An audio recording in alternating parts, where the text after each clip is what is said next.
పెద్దడికే పెళ్లి అవుతుంది. చిన్నదాన్ని మాట్లాడారు పెళ్ళి పెద్దడికి చిన్నదానికి మోడపల్లి లేదు. ఎలాగనమ్మా ఎలాగనే అబ్బాయి అదే ఎలాగా మా ఊళ్ళో సోనమ్మ సుబ్బమ్మ ఇలా చెల్లెలు ఉన్నారు. పెద్దదాన్ని పెళ్ళి అయ్యిందిరా. చిన్నదాన్ని మాట్లాడారు. అయితే ఎలాగా నాయన పెద్దదాన్ని పెళ్ళి 10 సంవత్సరాలు అయింది. ఇన్ని 10 సంవత్సరాలు అయింది. అవును ఈ పిల్లలు లేదు. ఈ పెళ్లి కొడుకు పోండి అంత ఉంది.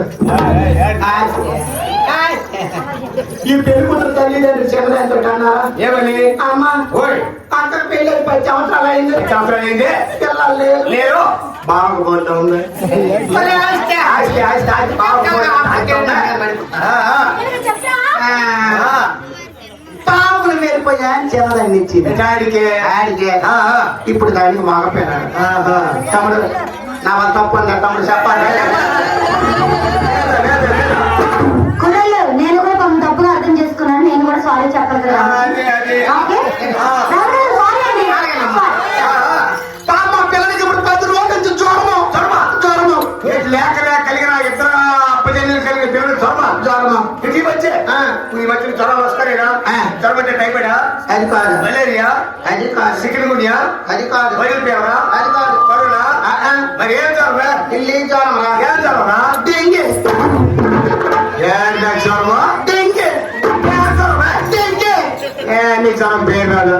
ఆ జ్వరం పేరు డెంగ్యూ. ఈ సోనమ్మ సుబ్బమ్మ పక్కింటి ఆవిడతో అంటాను సోనమ్మ సుబ్బమ్మ ఏం పెళ్ళాలి పక్కనే కొంటారమ్మ పోదాగలే నేనేం చేద్దాము ఎక్కడే ఒక పిల్లడే రాయిలు తీసినాడు ప్రజలు కాడించి డెంగ్యూ జ్వరం నమస్కారాలు. ఏలాంటి పాటలు కాదు. అయితే భక్తి గీతం భక్తి అయినా తండ్రి శ్రీరామచంద్ర ప్రభు ఇన్నాళ్ళకి ఏమండి మన కంగమ్మపాడు గ్రామంలో మన హాస్యగా నోటంటే భక్తి గీతం మన మాట్లాడము ఎలా ఉంటుంది?